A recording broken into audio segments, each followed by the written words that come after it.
Thank you, Jeff the Fish. In the next 30 minutes, we're going to make you a smarter fantasy football player and a much dumber person. Today on the show, Tim Hasselbeck stops by to talk about the bald and the beautiful. That's right, the surprising Week 11 performances. We've got a surprising running back by committee, plus some disappointing stars. Can we trust them going forward?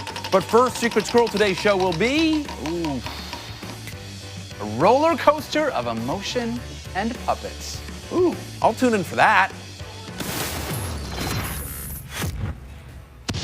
So the Eagles traded for Jay Ajayi 3 weeks ago in a move that, well, it looked like a Super Bowl contender going all in to get themselves a true RB1 to put them over the top. And 20 days later, well, the Eagles are clearly Super Bowl contenders, if not the Super Bowl favorite. And Jay Ajayi is getting touchdowns vultured by Kenjon Barner? Like, wait, what? Kenjon Barner, who in a 5-year career has 200-something rushing yards total? Jay Ajayi ran for more than 200 yards in 3 different games last year. Kenjon Barner played only 2 snaps last night, but of course, one of them goes for a touchdown. What are you doing to us, Eagles? The NFL already has the Patriots. Look, we don't need another high-powered offense that refuses to give us an RB1 in fantasy.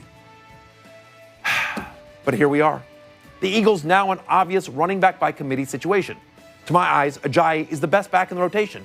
He's averaging 11 yards per carry so far with Philadelphia. But LeGarrette Blount, Corey Clement played more snaps. In fact, Jay Ajayi, their prize trade acquisition, played only 13 snaps in this game.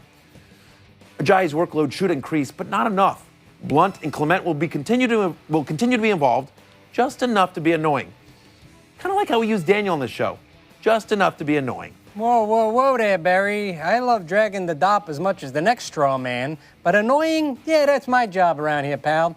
I love to annoy people and then slurp up their tears. Yeah. By the way, Barry, get ready to cry more tonight. As you know, I'm playing you in fantasy this week. This is true. Yeah, and take a look at this full screen here, pal.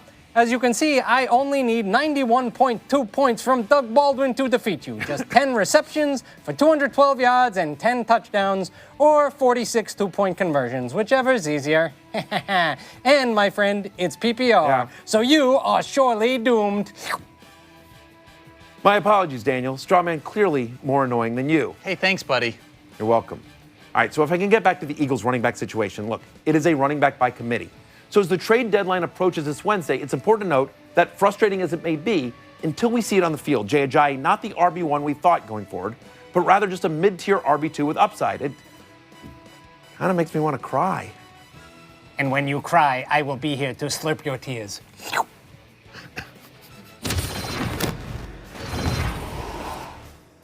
So I have some good news for the Cowboys. You found a great Black Friday deal on Chaps? No, Daniel, I wasn't referring to those kind of Cowboys. I was talking about the Dallas Cowboys. You know, the team that got blown out 37-9 by a division rival at home, causing all their fans to suddenly go silent on social media Sunday night. Right, so just to be clear, you did not find a deal on Chaps, correct? Didn't say that, my friend. We'll talk after the show. But for now, the deal I want to talk about is on the Dallas Cowboys. It's worth making an offer on Alfred Morris before Wednesday's trade deadline. You know, I think people may look at the Cowboys and see a mess offensively, but I expect Tyron Smith to be back on Thanksgiving, and that should help significantly. Meanwhile, in the 2 games since Alfred Morris took over for Ezekiel Elliott, 28 carries, 144 yards, including 91 yards last night against a tough Eagles run defense. 5.1 yards per carry. He's broken runs of 20-plus in each game. Because Morris hasn't scored a touchdown yet, Ezekiel Elliott's going to be back at some point, I'm not sure Alfred Morris is being valued correctly. But look at his schedule until Zeke comes back, all right? Chargers, Skins, Giants, Raiders. All of them 15th or worse in terms of most fantasy points allowed to opposing running backs. And 3 of the 4 are 25th or worse. It's a great schedule. Morris, a high-end RB2 until Ezekiel Elliott returns in Week 16. I'm just not sure he's valued that way. So go. Make an offer. Hey, are we off air yet? Those Chaps you're talking about.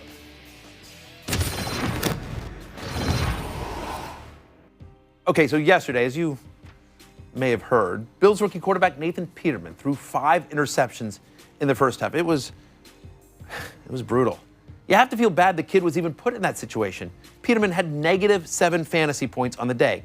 That means on Sunday, Johnny Manziel had a better day in fantasy. Heck, Tim Tebow had a better day in fantasy. Even LeBron James had a better day in fantasy football.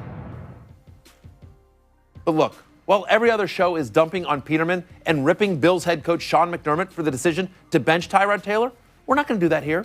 In fact, on behalf of the Fantasy Show, I want to thank Sean McDermott. You heard me. Thank you, Sean McDermott, because of your, let's call it interesting decision to bench Tyrod Taylor. Taylor was dropped in a third of fantasy leagues last week. That means a quarterback who regularly puts up top 10 fantasy numbers, now available in more than 50% of ESPN leagues. And thank you, Sean McDermott, for putting Tyrod back in the game. He still ended up being the 10th best fantasy quarterback this week. Yeah, thank you, Mr. McDermott. Because when people screw up, it warms the cockles of my cold straw heart. And you sure screwed up, you idiot. Okay, so, all right. Tyrod Taylor, the overall 12th best quarterback in fantasy this year, now available in more than 50% of leagues. And he has a very fantasy-friendly remaining schedule. Chiefs, Patriots, Colts, Dolphins, Patriots again, Dolphins again. Every defense he faces from here on out, 20th or worse in terms of most fantasy points allowed to opposing quarterbacks. Yes, the Patriots have improved recently, but still, assuming Sean McDermott names Taylor the starter going forward, and how could he not? Tyrod Taylor should be one of the top waiver claims this week, even if you have a quarterback, because you may be able to trade him or keep him from an opponent. So as a lifelong fan of Washington, Sunday was pretty rough for me. By the way, Daniel, how many times have I said that exact sentence since 1991? Let's see. Add the 240 losses, carry the 0 Super Bowl titles, times it by RG3. 19,124, Matthew. Sounds about right. Thanks, pal. By the way, glad you're not dead. Thanks. So in addition to the Redskins blowing a 15-point lead with less than 6 minutes to play in the game, my team also lost one of the breakthrough players of the year, Chris Thompson, to a gruesome leg injury. I love Thompson. He's RB10 on the season in PPR, and frankly is going to leave a gaping hole in the lineup of teams that had him rostered. So while I mourn another tough season in Washington, take a look at this graphic of the best running backs available in more than 50% of ESPN.com leagues. Leading that list, Samaje Perine. He took over for Thompson, got 117 yards, available in 72% of ESPN leagues. Devontae Booker, another good option. Almost 15 points on Sunday. Looks like he's in an even time split with C.J. Anderson. And you've also got Rex Burkhead, Damian Williams, and Elijah McGuire off the bye as other potential options. Of that group, the player I like best, Samaje Perine. This is not me being a homer. Look, he has the clearest path to substantial playing time on a good offense. By the way, look at the Redskins' upcoming schedule, right? Their next 3 games are against teams that are 15th or worse in terms of most fantasy points allowed to opposing running backs. Perine should do well enough down the stretch to give me hope for my team next year, only to probably be disappointed again. So look at this handy chart, right? That is Kareem Hunt's fantasy stats from week 1 to week 11 this year. And now look at this thin blue line. That is my love of Kareem Hunt from week 1 to week 11 this year. I admit I might be somewhat biased, but facts are facts. My fantasy ride or die, not performing like he was in the first quarter of the season. Neither is Alex Smith. So in these turbulent times, I do what I always do. I turn to you, Secret Squirrel. So listen, I obviously have Kareem Hunt bias here, but tough game at New York in a game they should have dominated. Are we worried about the Kansas City offense here? I mean, I'm a little bit worried about it. I don't think you can bench any of these guys, either Tyreek Hill or Travis Kelce or Kareem Hunt, but I'm definitely looking at it going forward, and if it's somebody that I would potentially have in a flex, I might think about maybe pulling one of those guys out if it's a tough matchup. I don't think any of them are matchup proof, except for maybe Travis Kelce at this point. Yeah, you know what I mean? The thing about Kareem Hunt, he's just not getting into the end zone, right, but still had, almost 20 touches in this game, and 30 yards were taken away because of penalty in that game. I think the box score maybe looks a little bit different. Alex Smith is the guy I'm most concerned about. I don't think he's a no-brainer must-start QB1 for sure anymore. He's more matchup dependent. Coming up after the break, we tell you what the bleep just happened, Secret Squirrel. Thanks for reading the script. Rob Gronkowski, Evan Ingram, Adrian Peterson, and all the players that had you saying curse words on Sunday. Stay tuned. Yeah, this is just a matchup thing. Bears, one of the best teams in the NFL against opposing slot receivers. I'm not worried about Golden Tate at all. Still on the season. He's wide receiver 12 for the year. And by the way, Thanksgiving plays against Minnesota Vikings, allowing the 7th most receptions, to slot receivers. Golden Tate's going to be just fine. Don't worry about him. Next up. Emmanuel Sanders only had 2 catches for 15 yards against the Bengals. What the front range just happened? Yeah, this is about Brock, right? I mean, we know Brock is inconsistent. Look at this, right? He caught only 2 of 7 targets, but 4 of them were considered off target from Brock Osweiler. Second time in the last 3 games he's been held to 2 or fewer catches. Look, has a good bounce back matchup at the Raiders next week. But, this is one of those things where it's either it's Demaryius Thomas or Emmanuel Sanders. Seems unlikely, given the state of the passing game in Denver, that both guys are going to have a significant fantasy value. Again, Emmanuel Sanders, as long as Brock is the quarterback, a risky wide receiver 3 going forward. I do like him at the Raiders this week, however. Who's next? Rob Gronkowski only had 3 catches for 36 yards in Mexico City. Get fue eso? This one was a weird one. Raiders are bottom 10 in the NFL in terms of most fantasy points allowed to opposing tight ends, and yet Gronk got only 3 targets in this one. I don't understand it. The truth of the matter is, obviously, Brady and the Patriots were dealing. It's his second worst fantasy game of the season, but he's still Gronk. I get it, a little frustrating. He's been tight end 11 over the last 4 games, just 1 touchdown in his last 4 games, but ultimately, he's Gronk, he's the Patriots. You're still starting him. I guess if you want to try to trade him for high value based on his name value, he could, but he's still the best tight end in fantasy. I'm not panicking too much on Rob Gronkowski. Tough game, but what are you going to do? Who's next? Evan Ingram only had 1 catch for 9 yards against the Chiefs. What the New York Football Giants has happened? Yeah, I think this was a basis somewhat of the weather, right? It was really windy in New York. It was tough for both teams to pass the ball. And Eli actually spread this around with Sterling Shepard out of the lineup. No one got more than 6 targets. He was targeted 6 times, tied for the team lead. Look, don't be greedy, okay? He had scored a touchdown in his 4 previous games. Tough game, obviously, but guess what? On Thanksgiving, the Giants play the Redskins, one of the worst teams in the NFL against opposing tight ends. Evan Ingram going to be just fine. Coming up next, Tim Hasselbeck here to discuss the most beautiful performances from Week 11. That's right. If you're a big Ricky Seals-Jones fan, this is the segment you've been waiting for. And the beautiful.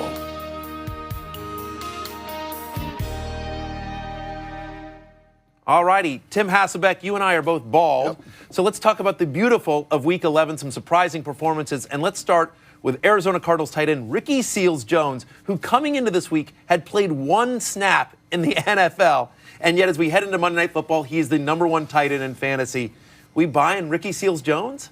No, I mean, he played 1 snap. I mean, it is crazy. I mean, I think that, look, these things can happen. But truth of the matter is, even though he played 1 snap coming into the game, he still only played 8 snaps in that game. Yeah. I mean, are you kidding me? So I look at this, it was one of those situations that kind of randomly happens. Wouldn't be surprised if they try to get him more involved, but I don't think he's worth owning yet at this point. Yeah, converted receiver from college where he played at Texas A&M, Gig'em. But the fact of the matter is I agree with you. It just doesn't seem the offense. That's how he made this list. You give him Ags. Anyway, they play the Jaguars next week, so it's wait and see on Ricky Seals-Jones. I agree with you there. Let's talk about Ryan Fitzpatrick. You and I played each other in the War Room League. You picked up overplaying Gabbert, by the way. Yeah, yes. absolutely. Over 19 fantasy points, nice there. I managed to survive that and defeat you. But so far this week, he is QB6. We buying Fitzy? Look, I think he can have these types of games on the horizon. Aren't brutal matchups for the Bucs. But I don't know how much longer he's going to be in there. I mean, I think that's the challenge here with Fitzpatrick. And so I think if you're looking for a streaming option, depending on the matchup, he can be okay. He can give you, good weeks, but he can also give you single-digit performances as well. I think it was a very favorable matchup this past week. I think it's one of the reasons that he played well. And I just think that there's probably other ways to go, especially not knowing when. And I think it may be soon, you're going to see Jameis Winston again. To your point, Falcons, Packers, Lions, Falcons, again, the next 4 from. So a favorable matchups for Ryan Fitzpatrick. One stat I do like here, 3rd highest pass percentage inside the 10-yard line. The Buccaneers, they can't run the ball. So I do think Fitzy, yes, to your point, is a viable streamer going forward. Speaking of other streaming quarterbacks, you were going to start Blaine Gabbert, who also had a nice game. Either way, you had the right streaming quarterback. Yeah, and I think for Gabbert, I think he stays the quarterback until Palmer comes back. I do think Palmer gets the job back when that happens. It's not a good matchup this week. You referenced it, talking about Seals-Jones. They play Jacksonville. So you're not playing him this week. And I think it would be a guy that you would at least keep your eye on down the stretch if, in fact, your quarterback gets in. You're like, the reason I was playing those guys is because I had Tyrod Taylor, was surprised by that benching. Sure. So I think Gabbert keeps the job. It'll be interesting to monitor what happens. But this is an outlier until we see it happen again because he's never played like this before. I agree, but fantasy-friendly offense with Bruce Arians, and let's face it, to what we care about, he was able to get the ball to Larry Fitzgerald. Yeah. So nice job by Blaine Gabbert there. I thought it was a good story, at least for the NFL as well. Staying with the quarterbacks here, Tim, the Red Rifle. All of a sudden, Andy Dalton has multiple touchdown passes in 4 of the past 5, goes into Denver, puts up over 18 fantasy points. What do we think about Andy Dalton? I think Andy Dalton, I think we're going to see him ranked higher. I think like this week he plays the Browns, and I think that you'll have a hard time ranking him outside the top 12, 14, like kind of in that range. And so I think that for Andy Dalton, he's actually been okay since they've made the change at offensive coordinators. Bill Lazor's been the play caller. Another team that doesn't run the football all that well. And so I think when you look at Andy Dalton, I mean, I think that's where, especially in a good matchup against Cleveland this coming week. Get this, since Bill Lazor took over as the offensive coordinator, his 16 passing touchdowns ranks 5th in the NFL. By the way, Dalton, 4 of the next 5 are at home. So I'm with you. I do think good times are ahead for the Red Rifle, a viable top 12 fantasy quarterback the rest of the way. Thank you very much, Tim, I should say. I am very Tim also. Yes, that much as well. Hey, now it's time for Make Me Smarter. The Fantasy Show is presented by E-Trade. Don't get mad, get E-Trade, the original place to invest online. Welcome back to the Fantasy Show. Now, we showed you a blind resume before the break of 2 players with pretty similar receiving numbers. One on the left, actually running back Alvin Kamara, and on the right, Amari Cooper. That's right, Alvin Kamara putting up comparable receiving numbers to actual, legit fantasy wide receivers. Time for today's daily reminder to don't be this guy. Now, the 2015 Classics Dynasty League champion, Fight Kyle Fight, determined that the last place finisher's punishment would be to catch as many eggs as possible in a funnel attached to his helmet. I should say, Secret Squirrel. Now, my question to you is this a punishment or our next Olympic sport? I think it's amazing because they made sure the helmet was one of the bike helmets that had the holes in it, so it's going to drip all over his face. Yeah, I mean, that's ingenuity. Yeah. That's you know, it's nice when science plays a role in punishments. Definitely. You know what? You're an egghead, Matthew. I see what you did there. Because you said science.